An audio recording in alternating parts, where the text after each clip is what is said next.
Hi everybody, welcome to the MDC experience. And today I will be talking to you about, coming to the United States from Jamaica. Let me put that in there, to study. So what you need to know, what you need to consider, what my experiences were like, and how you can reach here. What are some of the things that you need to reach here? So if you're interested, stay tuned.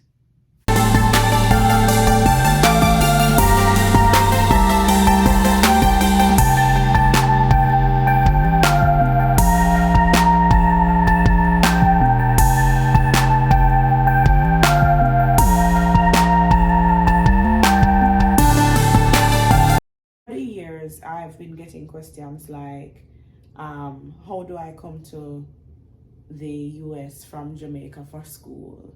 What will I need? What should I consider when coming there? And what are your experiences? Being asked those questions, I decided, why not just do a YouTube video and explain it all here for everybody, to get that feel of, my question, instead of answer 10 different people. So I am going to just go through and tell you what my experiences were and what you should consider moving forward. First things first, right? You need to do your research. You can't just say, I want to go to the US, I want to go to X school because I just want to go. You need to do your research, know what subject area you're interested in, know the states that you're willing to go to, and cities, that you're willing to go to as well. And I say this because cost of living is different in different cities and in different states. For example, I am in Tallahassee, and the cost of living there is rising, but it's still better than if I were to live in Tampa or Fort Lauderdale or Miami. So you need to know those things. There are websites available that can give you a comparison between the cities that you're interested in living to.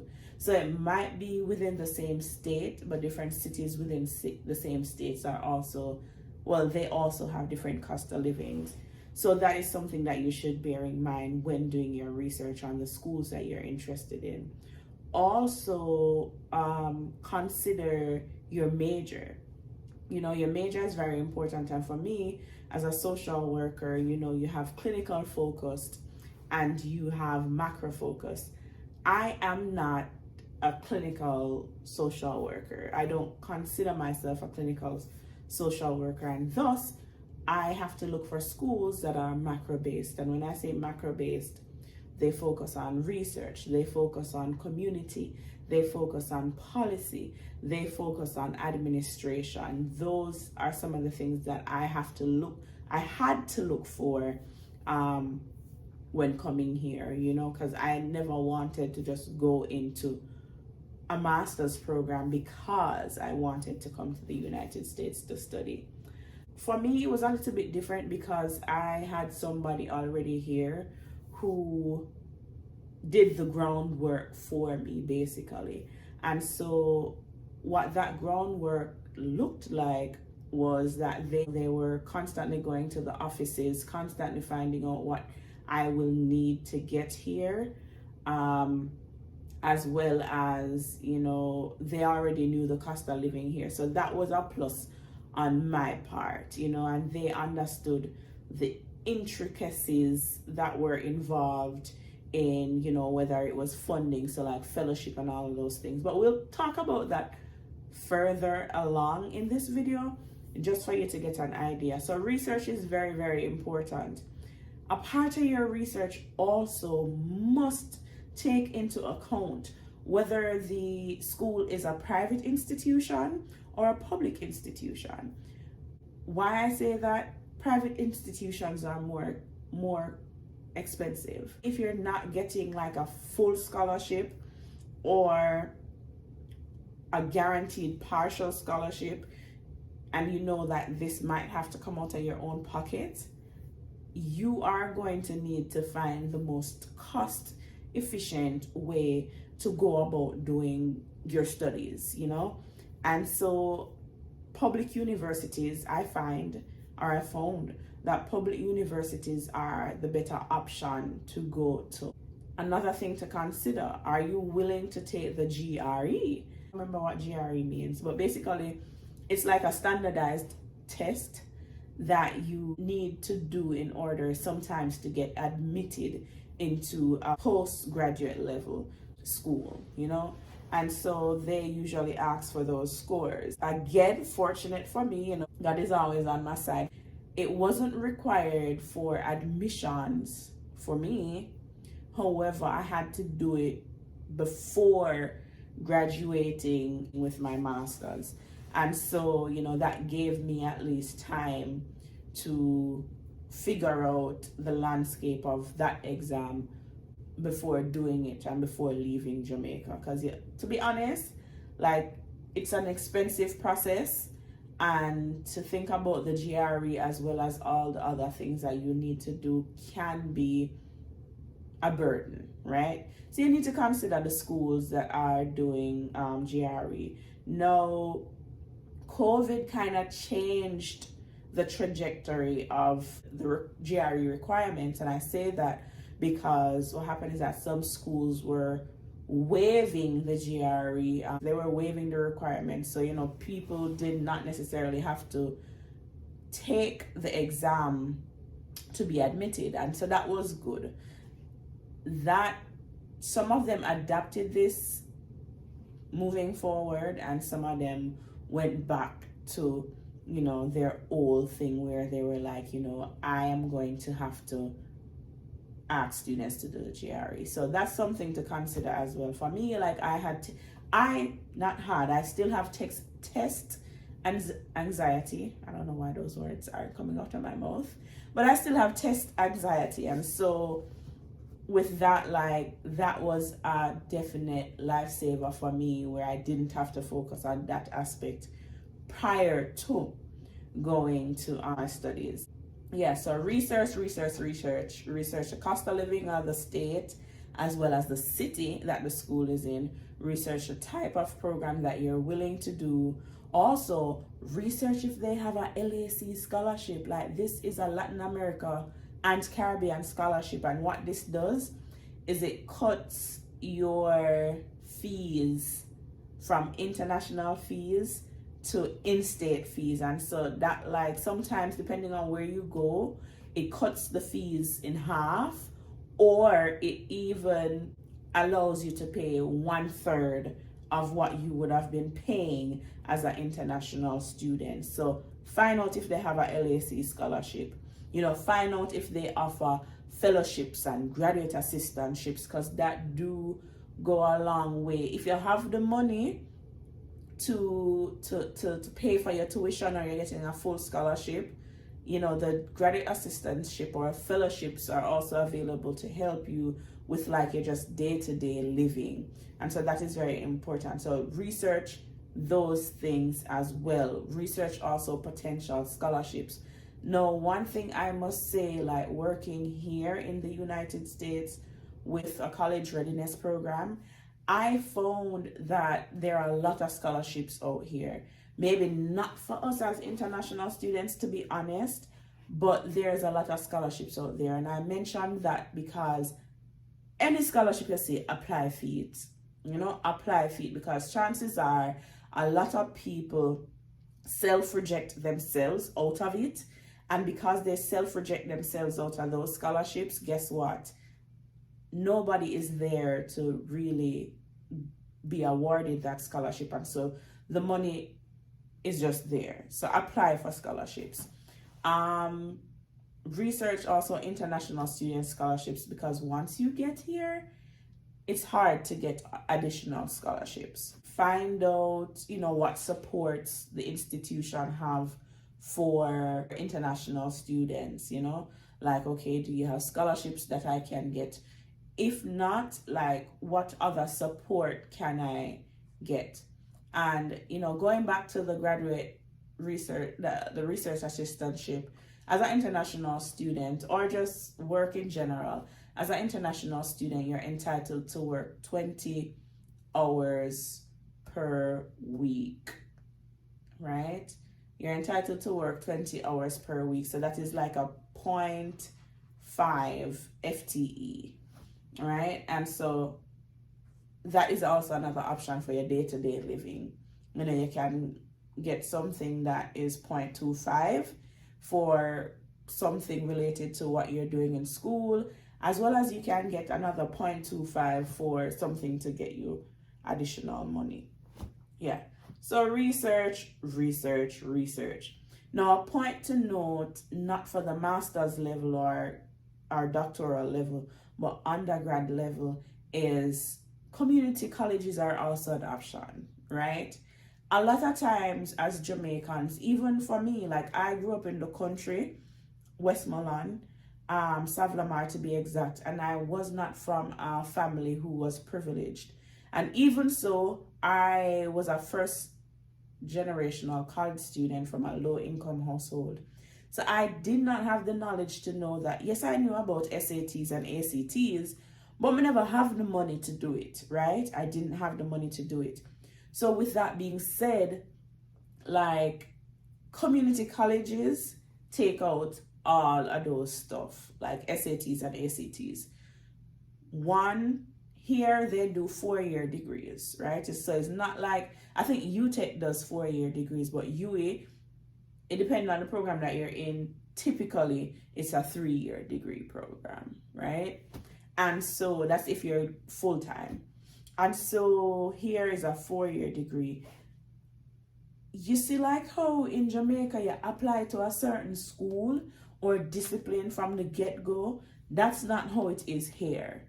Here, the first 2 years, think about COMC, where you have to do like foundation level things. After those 2 years, you go into your concentration. You choose which concentration you want to go into. Community colleges are 2 years. Sixth form, as I said, think about sixth form and think about COMC, or community colleges back home. 2 years. They are the cheaper option than going to a university for all 4 years. So you do 2 years at the community colleges, it's cheaper. It is also better for you because it kind of eases you into their system in a sense, and it's not as rigid, it's not as complicated as one would say. So it kind of eases you into a new system, educational system. So I said cheaper, I said eases you into a new system. And not only that, they do not require ACTs and SATs. So, that too makes it a plus in my opinion. Like, so if I had known that when I left Manning's, maybe I would have immediately started school here from that time till now, That is definitely something to consider for undergraduate students. So research community colleges as well for undergrad students. Also, I must note that for me, I didn't know that, and this is a part of your research too for master's level students. I didn't know that there were dual degrees. I always wanted to be a lawyer, right?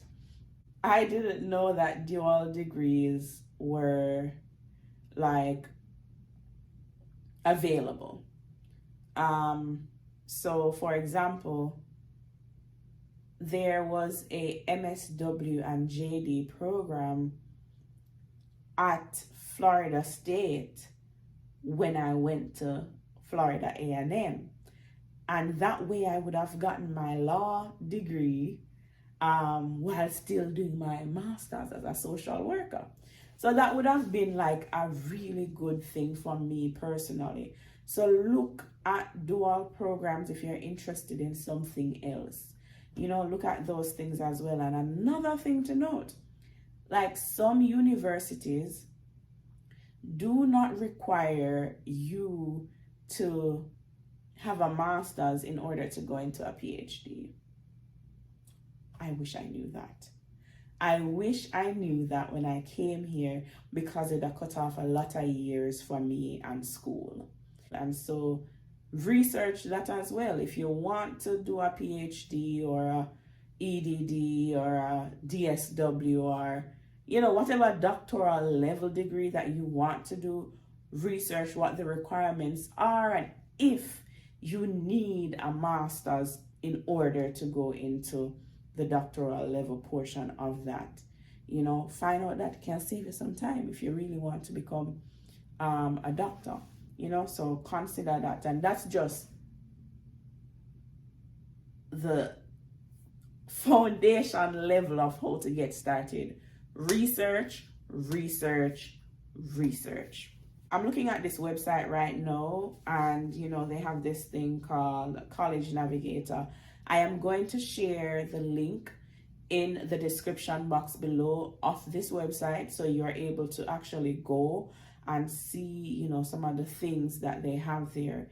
Also, a part of your research, you must find out if the school that you are looking at is a part of the student, they call it the Student Exchange and Exchange Visitor Program, called SEVP Certified School. You need to find out if it's a certified school in that program, because what will happen is that you will be required to get a CIVIS ID. And a CIVIS is, I don't even remember what the IS mean. Make sure that that school also is a part of that program. But once you know the requirement, once you do your research and you know the requirements that you will need, the next step is to do your application. Bear in mind that some of these schools, and you should have found this out in your research, some of these schools will have a fee. I think at the time when I applied, it was $35 for FAMU. No, FAMU is a HBCU, and what that means is a historically Black college or university, So them are the cheapest school in Florida. But guess what? Like everything else, sometimes that is, they are underfunded. So they will not always have all the resources needed. Well, let me put a pin in that. For social sciences, they will not always have the resources needed to fund you how you would like to be funded. However, for STEM, better believe it, anywhere you go, you will have funds there. Because STEM, if you're not at a research one, that's a research intensified or intensive school, funding can be a problem, right? Because they have to depend on the government to actually provide them with some of the funds. So, and depending on, the resources that they have and their alumni foundation and whoever give back and yada, yada, yada, they might have limited resources. However, for me, unknowingly, FAMU was the school for me, and that's the Florida Agricultural and Mechanical University. Was the school for me. It was a great starting point. I think that's where I grew a lot of my confidence as a Black woman. And, it was a good foundation for me personally. And so they are one of the cheapest schools in Florida. So look at those stuff too when you're doing your research. So going back to what I said, their application fee was like $35. So I paid it. I applied based on the requirements that they had asked for, and I received my acceptance letter. So you see, once you receive your acceptance letter, that's how the work come. That's how all of the work and the stress and the hustle and the bustle come in, right? That's where everything came in. So I got my acceptance letter, and I reached out to the international students office. Most of them will help you go to the process. So they'll say, okay, you need to pay for a civis. Now, at the time when I paid for my civis, it was maybe $200. $200. And maybe it's the same 200, but if you know the Jamaican economy, and a $20,000 again. I did $20,000 when me do it, or maybe 21,500 when me do it. But now I know 200 times whatever the Jamaican rate is, enough money, and a little bit of money, right? And so I had to pay the civis fee. Once you do the civis fee, then you can go ahead. They'll send you a F1. See, if you're applying for an F1 visa, they'll send you a F1 document, right? Not allow me to tell an F1 in name. I mixed that up because there's a big F1 up on the top. It's called the I-20. You get your I-20. The I-20 will outline to you like what your cost for the entire program will be for the year, not for the duration of your study, but per year. So for example, I think mine, I don't have it with me right now, but basically it is detailing like your year, not studies, the cost. What am I talking about? The cost of your study for the year. And so I think mine was like maybe $43,000 US, right? And that they include like boarding, books, tuition, transportation. They include all of those little stuff, right? So it's like they are doing an estimate of what they think it will cost you as an international student to come to the US and live, and that money you're gonna need for just 1 year. Your international students office will guide you through this process, and chances are most of them are always like very, they're willing and able to help you through the process. No, the thing is, I know it can be expensive at times to call from Jamaica, especially if you have a certain carrier. It is very expensive to call here, and depending on the school, you're gonna be on the phone long, right? So I'd always suggest either have somebody here do the calls for you, and find out what you need, and keep your name in the schools or the representative that you speak with in their mind, so they'll constantly remember you. And I'll tell you why moving forward. So I said, keep in contact with your admissions office, and here you're going to find out like, hey, what supports you have available for international students as well, because they will be better able to assist you because they work specifically with international students. Let me tell you, at FAMU, again, me tell you my experience at the end of it, but let me get you through this part here. So, research your scholarships and your grants. Fulbright. Don't leave Jamaica and don't know about Fulbright, because I wish I had known about it, because you can get good money to full scholarship, or I don't know if they offer partial scholarship, but you can get full scholarship to come here and don't worry about nothing but your schooling. And me did have to worry about finances as well. So don't leave Jamaica without that. Like, please do your proper preparations. Feel free to reach out to me. Reach out to me. My email address is listed in the description box below. Feel free to reach out to me. I am willing to answer any questions, or even comment at the bottom of this, whatever questions you have, and I'll read it and provide you with the necessary feedback. But yeah, Fulbright, look into Fulbright. There are always other scholarships too, so look into them. Don't don't count yourself out of anything, please. That is one of my biggest mistakes ever. Like, I felt like I wasn't smart enough. I felt like I maybe never did go get it. And you know, like, I wish, like, I've grown more confidence now apparently, but like, I wish I had the confidence I have now back then. Cause mother Fulbright up the place, mother the amount of things mother do, right? But again, that's another thing. You need to know what these scholarships require and then work towards them as well. So start early.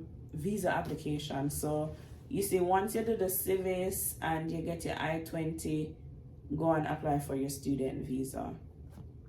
You know, for me, I did my application late, so I ended up coming to school very late, coming to the US very late. But you need a student visa, and again, I think it was $200. It was $21,500. So with your civis fee is $200. Your visa application is $200. So do the math and see how you can get those things, because those things are really, really necessary.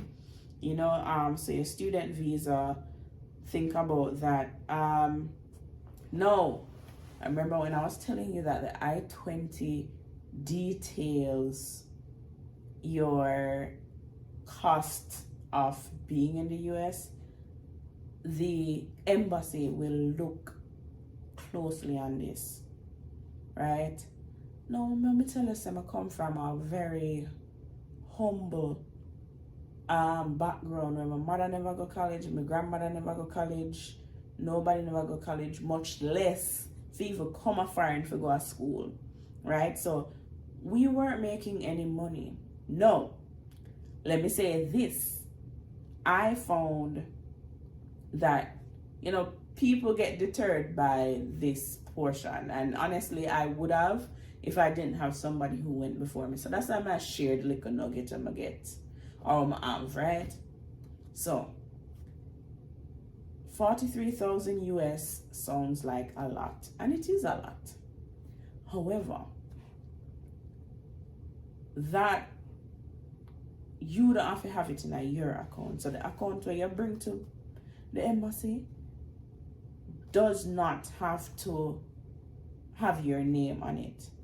That's one. Two, it doesn't have to be from one person. It can be from a multiple of people. So for example, right, for me, I was lucky enough and blessed enough to have a woman, God bless her life, her soul, her heart.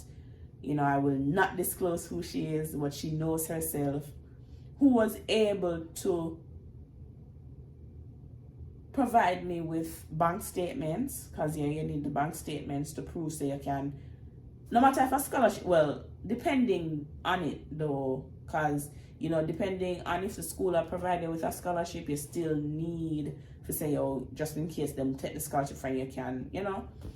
I don't know about the Fulbright process though, but I will try to get a Fulbright scholar on board to do an interview to follow up on this one, so that you'll have an idea of what they were required to do to come here, right? However, going back to the thing, like, she provided multiple accounts that made it a little over the 43,000 US, right? Without her, I could not be here at all, like none at all, right? So I am very, very grateful towards her. Who are 43,000? Well, she has it, but who are $43,000 US put on an account or accounts?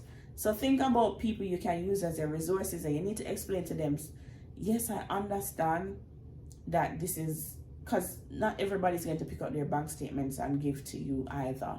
So you have to explain to them that you are not required to help me through school. You are not required to do all of this. I just need this to get the visa. Like, I need it to get the visa. And that's what I had explained to the person. You know, I'm like, nothing will come out of your account. I won't ask you for anything. It's just that it is, like, oh, everybody has like a process that you need to get through in order to do certain things. Like, this is one of the processes that you need to do. But if you don't have it, like, you don't have to have it, you just need to present it so you can get the visa, so you can go about your business and max up the place, right? So that's what I did. This person didn't have to finance me any at all, wasn't required to finance me any at all, They also, so I went to the embassy, gave them, I think they asked me what I want to study, where I'm going to study, and what else did they ask me? Oh, they did say to me, they asked me like, so how do you know this person that is saying that they're going to fund you? And I'm like, well, I've known her all my life. And she is like I'd say, she's a Rotaractor, and I am a macro social worker. So being a Rotaractor, she's a community activist, and because she's a community activist, she is invested in the community, and I want to work with the community. And so they're like, okay, whatever. However, even though them asked me another time, I answered the question, them right, them still flagged my visa application. Like, they still flagged it, but all that was required of her was to just say that it's not fraud, that I was not committing fraud. Like, me never go in her things, them ask her bank account and something without her knowing. So she just had to write a letter saying that yes, it is true, and stamp it and sign it and seal it, and then we get my visa. I think that is the preparation process. I know I might not have covered everything, but I think that's as best as I covered it. Feel free to ask me any questions, to comment or correct me, because I did this almost 6 years ago. October coming is 6 years. So I did this almost 6 years ago, so things will change or would have changed. So feel free to correct me. I would definitely want others to know that what I am saying is not gospel. Do your research too. Not take up what I say and soak it up like a sponge and run with it.